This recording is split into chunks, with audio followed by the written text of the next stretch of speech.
Olá! O Brasil vive o pior momento da crise sanitária às vésperas de completar um ano de pandemia. São 11 milhões de casos e mais de 266 mil mortes. Esse é o assunto do mundo político de hoje.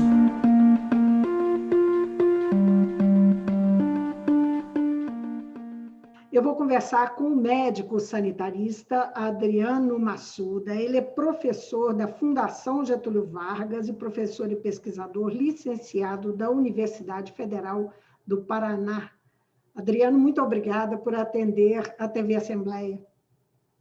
Eu que agradeço o convite, Vivi, é um prazer enorme estar falando com você.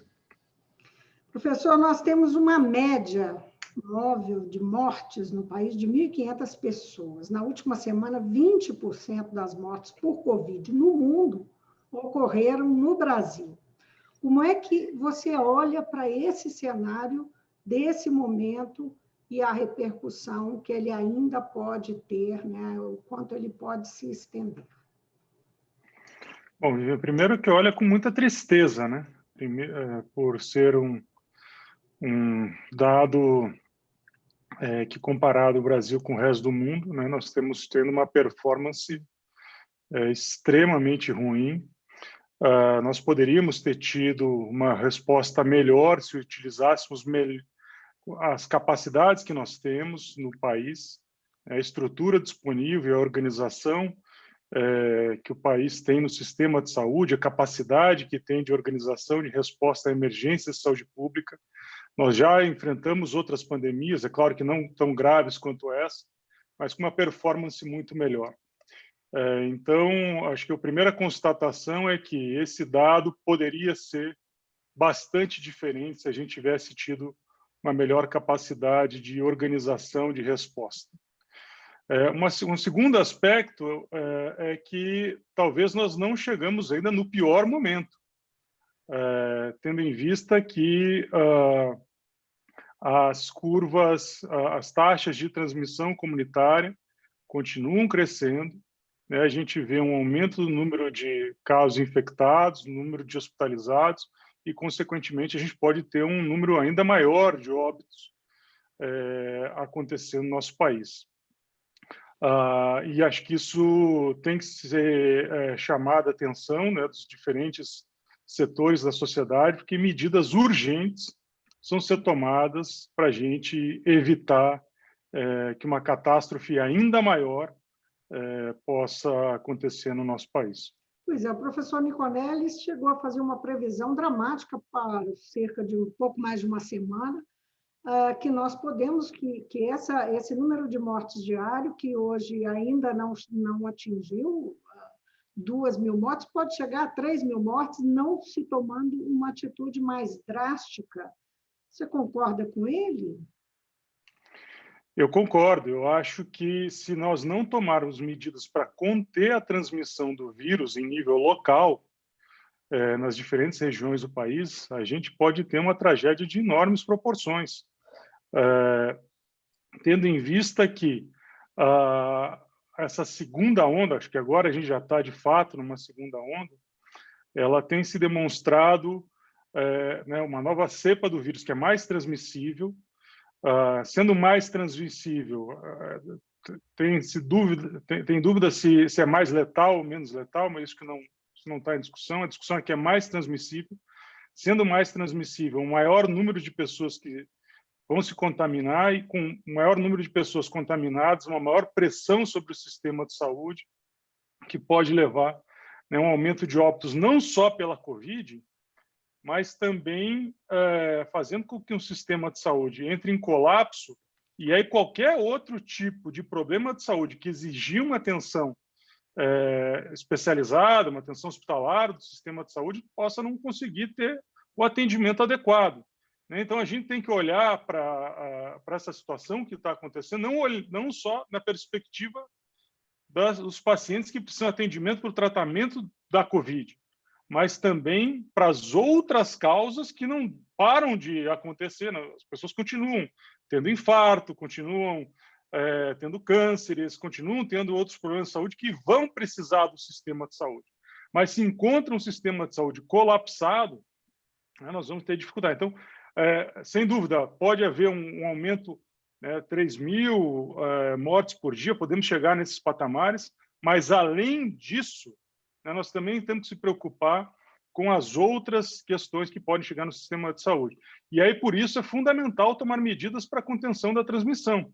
Enquanto nós não temos vacina para todo mundo, que seria, né, é a medida mais adequada, buscar conseguir ter uma taxa de vacinação mais rápido possível, aumentar a cobertura vacinal.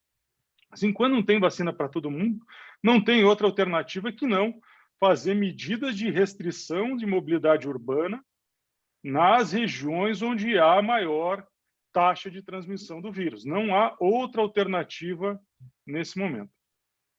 Podia ser diferente nesse momento? Você acredita, levando em consideração as experiências pelo mundo, que a gente olha para os vizinhos, para a Europa, enfim, para os países em geral que estão, os países como um todo estão lutando contra o mesmo vírus, a gente pode dizer que o Brasil podia ter feito diferente no enfrentamento? Poderia, deveria, poderia ser exemplo para o mundo. Se utilizasse a estrutura, vou tentar colocar um pouco mais de detalhes nas capacidades que nós temos que não foram utilizadas.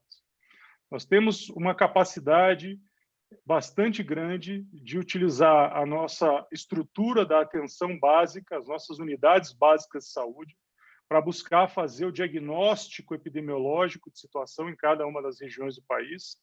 A partir do diagnóstico epidemiológico, ter as estratégias de contenção da transmissão. A gente não pode ter um lockdown para o país inteiro ao mesmo tempo, mas pode sim fazer medidas de restrição localizadas naquelas regiões onde há maior taxa de transmissão. Para isso, a gente tem as equipes de saúde da família, as equipes de atenção básica. Nós temos 45.000 equipes de saúde da família no Brasil, 260.000 agentes comunitários de saúde em todo o país. Essas pessoas estão sem orientação, porque o Ministério não passou uma orientação nacional de qual deveria ser o trabalho de prevenção em nível comunitário e o papel das equipes de saúde da família. Isso não foi feito desde o início da pandemia. Uma outra estrutura que nós temos é de inteligência sanitária, que é a estrutura dos CIEPs, que é os Centros de Informação de Vigilância Epidemiológica, que aí você poderia estar acompanhando, né, a situação de cada uma das regiões e informando as equipes de saúde da família. Para fazer o diagnóstico epidemiológico, nós teremos que ter testes disponíveis e uma estratégia nacional de testagem. Isso também não foi utilizado. Ou seja, as ações de prevenção para conter a transmissão do vírus não foram feitas. O que o Brasil fez no ano passado, e fez de maneira razoavelmente bem, foi expandir o número de leitos hospitalares. Nós criamos quase 20.000 leitos, novos leitos hospitalares. Isso não é fácil criar. Isso aconteceu, em grande parte, por ação das secretarias municipais, estaduais de saúde, que ampliaram leitos. Mas você está só tratando a consequência, não está tratando a causa do problema. Enxugado, né? O Ministério da Saúde considerou que em 2021 não ia precisar, teve enxugamento de 70% dos leitos.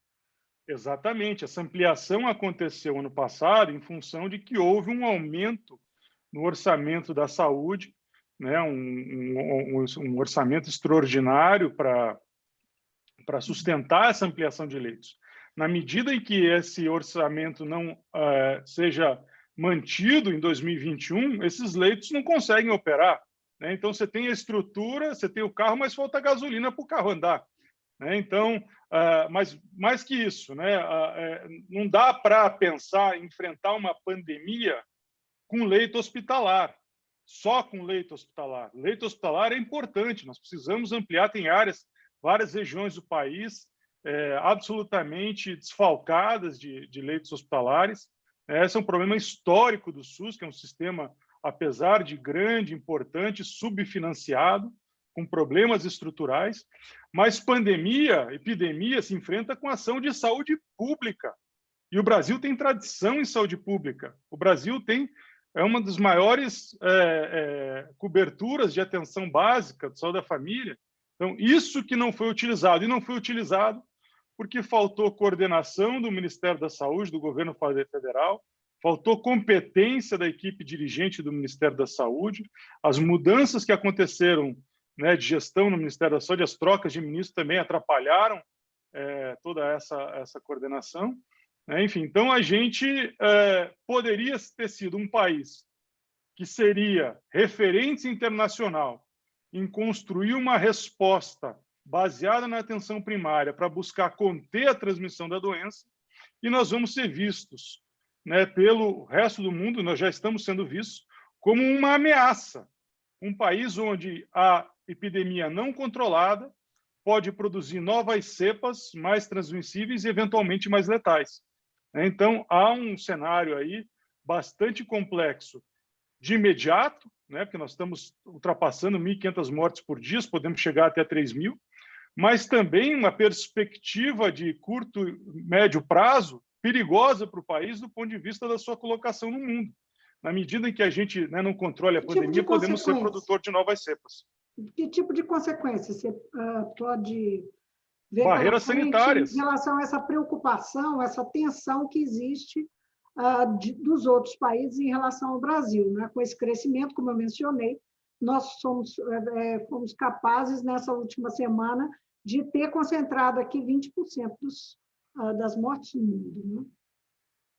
Os países adequadamente utilizam uma estratégia de barreira sanitária para proteger as suas populações.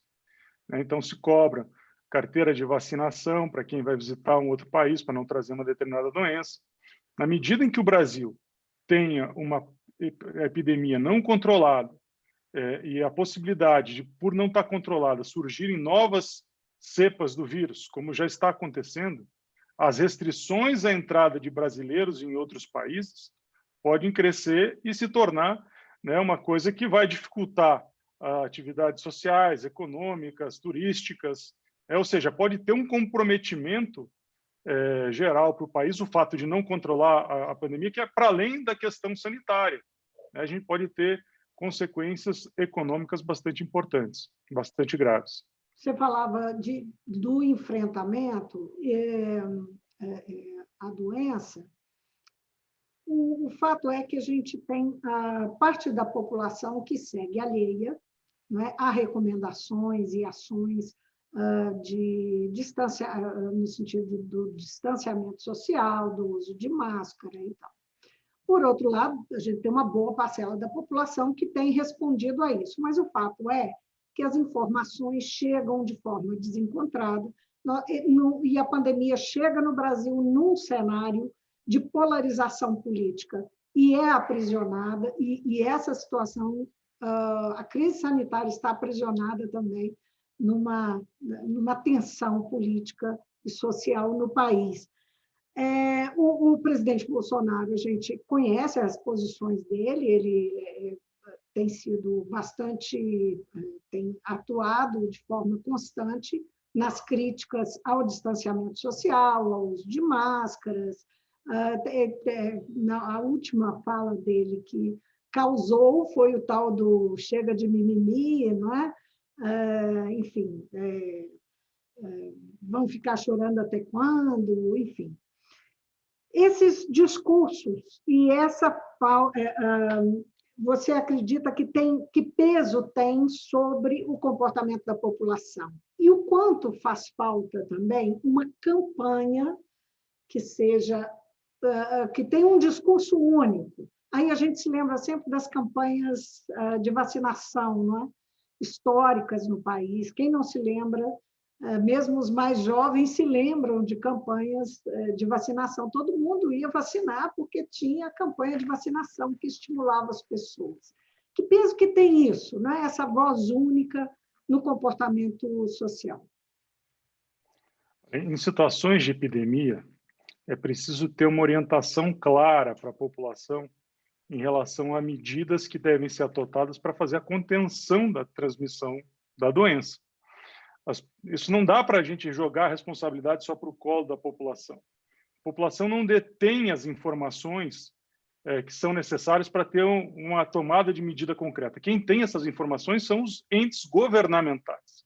É responsabilidade dos governos orientar a população em relação a medidas que devem ser adotadas para fazer o controle, né, da transmissão da doença, envolvendo medidas que a gente chama de medidas não farmacológicas, de restrição da mobilidade, né, das pessoas, uso de máscaras, higienização. Isso precisa partir de uma ação governamental para orientar a população. Acho que isso, de maneira geral, está estabelecido. Países que tiveram governantes que assumiram o papel, né, de orientar a população, hoje estão em outra situação. No Brasil, a gente acho que vive um mix de ignorância, incompetência, insensibilidade com a vida humana, porque não é possível. Você tem 1.500 mortes por dia, falar que isso é mimimi. Enfim, é uma pessoa que não tem o juízo de valor, o juízo crítico, está descolada da realidade, ou a realidade que vive não é a realidade concreta do povo brasileiro. Então, acho que tem uma pessoa que é despreparada para coordenar o país e despreparada para comandar essa pandemia. Acreditar que se pode enfrentar uma pandemia de peito aberto, expondo a população, isso não é coisa para marica, isso é de um absurdo tremendo. Isso vai ser olhado do ponto de vista histórico, como é que o país permitiu que essa figura ficasse na presidência, no comando do nosso país, fazendo todas essas coisas por tanto tempo. É uma coisa absurda, completamente sem pé nem cabeça. E esse cidadão é o principal responsável por a gente estar, né, nessa situação. Talvez não só ele, talvez ele e as forças que o sustentam na presidência da República.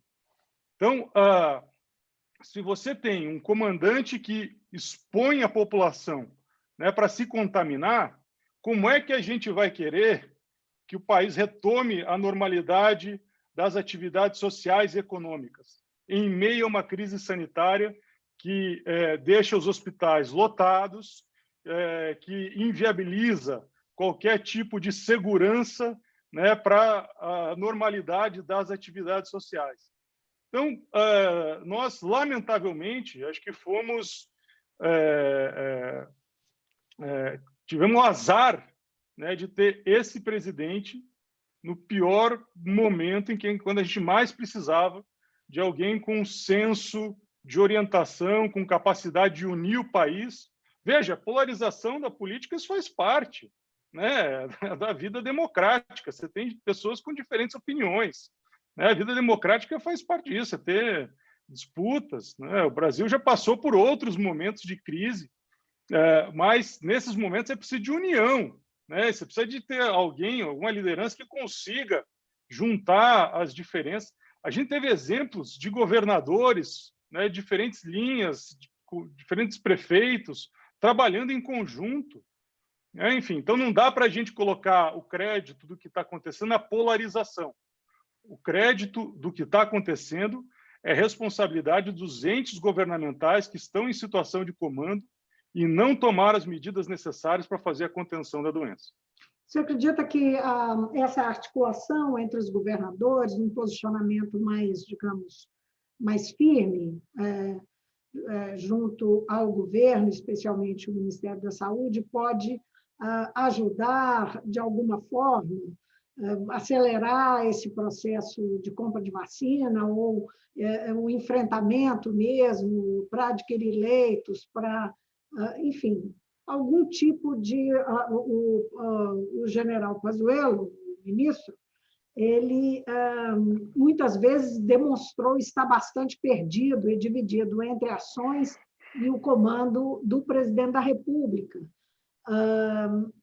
A ação mais, digamos, efetiva dos governadores junto a ele pode mudar um pouco o curso dessa situação? Como é que você vê politicamente, né, a ação política? Veja, a gente já está há praticamente um ano vivendo essa pandemia aqui no Brasil, né? Desde que o primeiro caso foi diagnosticado, o primeiro óbito.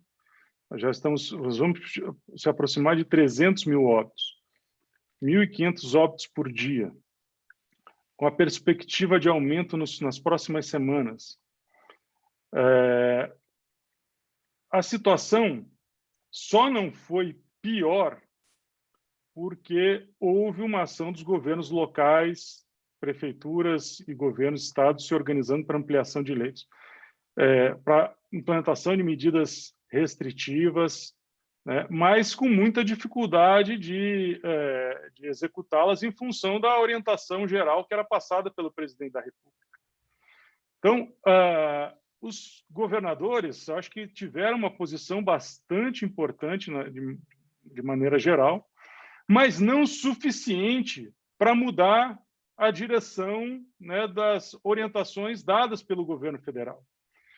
O atraso na compra de vacinas, né, as diversas possibilidades que existiram, né, de ofertas que foram feitas, de empresas oferecendo vacinas para o Brasil, né, que foram negadas, fazem com que a gente tenha um atraso enorme nesse processo.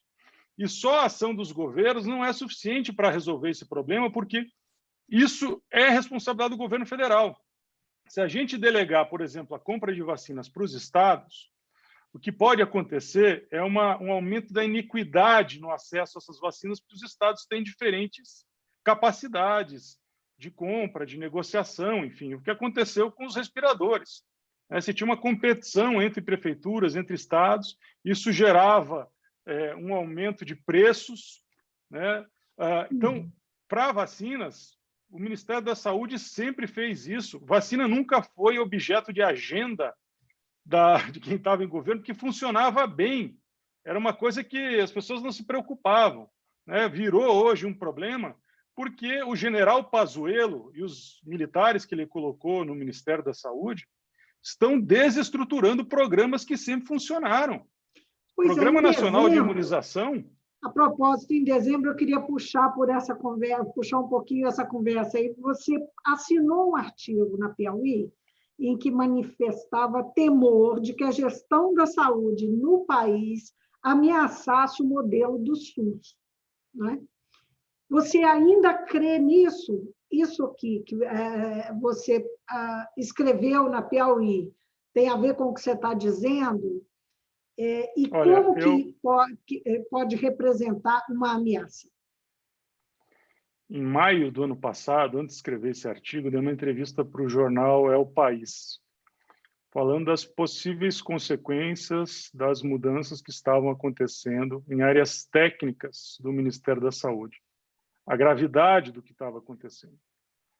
A gente está com foco todo na pandemia, mas tem várias outras áreas técnicas do Ministério da Saúde que precisam funcionar para o sistema de saúde se manter operante. A gente começou a ver a consequência das mudanças em áreas técnicas do PNI agora, né? A dificuldade de montar um plano nacional de imunização, de organizar as compras, de distribuir de maneira adequada, né? Chegou ao cúmulo de mandar doses que eram para um estado para outro, né? No caso do Amazonas e Amapá trocou. Enfim, então, erros esdrúxulos. Esdrúxulo deixar vencer kits diagnósticos, testes diagnósticos. Então, há uma falta de capacidade técnica, coisa que hoje a gente consegue observar, mas o que eu chamo a atenção, né, eu tenho chamado desde aquela época, para a desestruturação de outros programas, de outras áreas técnicas que são fundamentais para o funcionamento do sistema de saúde. Por exemplo, a organização do orçamento do Ministério da Saúde, a pactuação de indicadores que o Ministério deve estabelecer com prefeituras e governos estaduais para a execução dos programas. As informações que a gente tem é que tudo isso está sob risco.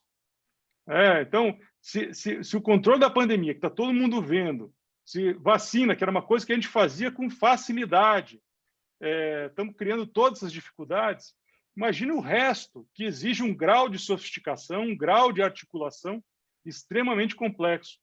Então, o que a gente tem chamado a atenção é que, para além da pandemia, há um processo de desestruturação de áreas técnicas no Ministério da Saúde que pode ter consequências tão graves quanto a pandemia para o funcionamento do sistema de saúde. Desestruturação? Demissão de técnicos, ocupação de cargos por pessoas que não estão habilitadas para esses cargos? O que é exatamente? Pode provocar essa desarticulação? mudanças de áreas técnicas que levaram anos para serem constituídas, né? Você tem um saber, uma inteligência na burocracia do Estado brasileiro que não se construiu da noite para o dia, né? Determinadas áreas, a área de planejamento orçamentário, por exemplo, do Ministério da Saúde, passava-se gestões e não se mexiam nas equipes porque elas eram fundamentais para a manutenção do funcionamento das ações de planejamento do Ministério da Saúde. Essas equipes foram substituídas. Áreas fins, né? Coordenação de saúde mental, coordenação da área de atenção primária à saúde, várias áreas aí importantes do sistema de saúde têm sido tem acontecido mudanças que isso desorganiza o jeito de funcionar. E o Ministério da Saúde, a gente chama, é importante ressaltar isso, porque o sistema de saúde brasileiro ele é descentralizado para o nível dos municípios. Diferente da grande maioria dos outros países, quem executa as ações são os municípios, são as prefeituras.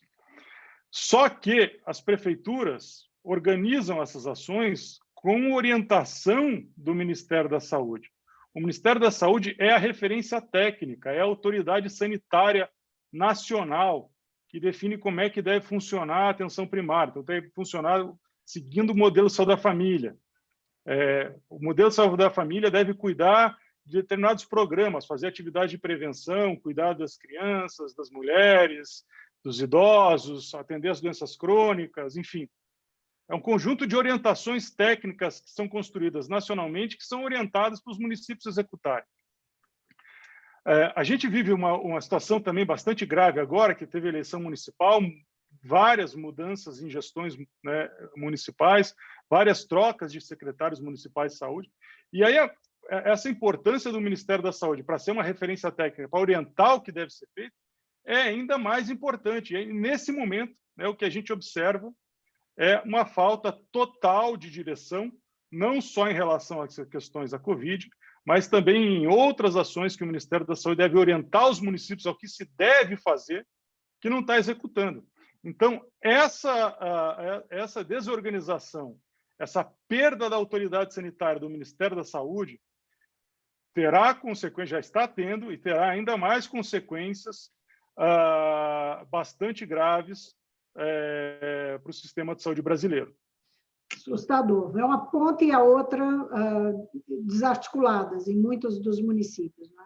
No Ministério da Saúde e as prefeituras. Por isso, 2021, a gente já alertava no final do ano passado, né, que perda da autoridade sanitária do Ministério da Saúde, mudanças de gestão, a falta de previsão de um orçamento, né, do ano passado teve mais recursos. Para esse ano, então, os leitos que funcionaram no passado não vão funcionar. Ou seja, nós temos que alertar a população, é importante participar desse debate também com o mundo político, alertar a classe política para as graves consequências do que pode acontecer. O fato de não ter tomado as medidas que deveriam ter sido tomadas para controlar a epidemia tem feito com que o Brasil tenha uma das ondas mais prolongadas, primeiras ondas mais prolongadas no mundo em relação a outros países, e agora uma segunda onda mais devastadora do que em outros países. Isso com relação à Covid, mas o sistema de saúde exige cuidados que, se não forem tomados de maneira adequada, a gente pode ter outras epidemias que antes estavam controladas, que podem ressurgir. A gente pode ter doenças que poderiam ser preveníveis e tratadas, que não estão sendo, e podemos ter, então, um aumento de óbitos também associados a essas doenças, porque câncer não vai deixar de existir, as pessoas não vão deixar de ter problema de coração, diabetes, enfim. E se não for tratado de maneira adequada, isso vai provocar, né, um aumento de mortes que poderiam ser evitadas. Então, é fundamental. O Brasil tem inteligência na área de saúde pública. O Brasil tem inteligência. O Brasil tem uma Fiocruz. O Brasil tem um Butantan. O Brasil tem várias instituições públicas de respeito internacional. O Brasil é respeitado fora do Brasil pelo que conseguiu fazer na saúde pública brasileira. O sistema de saúde brasileiro é estudado por outros países como referência, por ter conseguido fazer uma grande expansão da atenção primária, por ter conseguido controlar outras epidemias. O que o Brasil conseguiu fazer com HIV/AIDS nos anos 90 é referência internacional. Outros países seguiram o modelo brasileiro. Então, o que está acontecendo nesse momento, por isso que é importante chamar a atenção, né? Isso está acontecendo porque tem um governo que nos dirige para o abismo. Tem que mudar a direção. É possível mudar a direção. Nós temos inteligência para isso. Nós exportamos técnicos na área de saúde pública. Hoje, o secretário executivo da Organização Pan-Americana de Saúde, o Jarbas Barbosa, é um brasileiro. É um dos quadros mais competentes. Se fosse ministro da Saúde, o Brasil nunca estaria nessa situação. Uma das diretoras da OMS, Mariângela Galvão, é um dos grandes quadros mundiais de saúde pública. Se fosse ministra da Saúde, o Brasil nunca estaria nessa situação. Então, é preciso chamar a atenção de que o que está acontecendo, se não for mudado o rumo da direção desse país rapidamente, das pessoas que ocupam o Ministério da Saúde rapidamente, a situação vai se agravar ainda mais.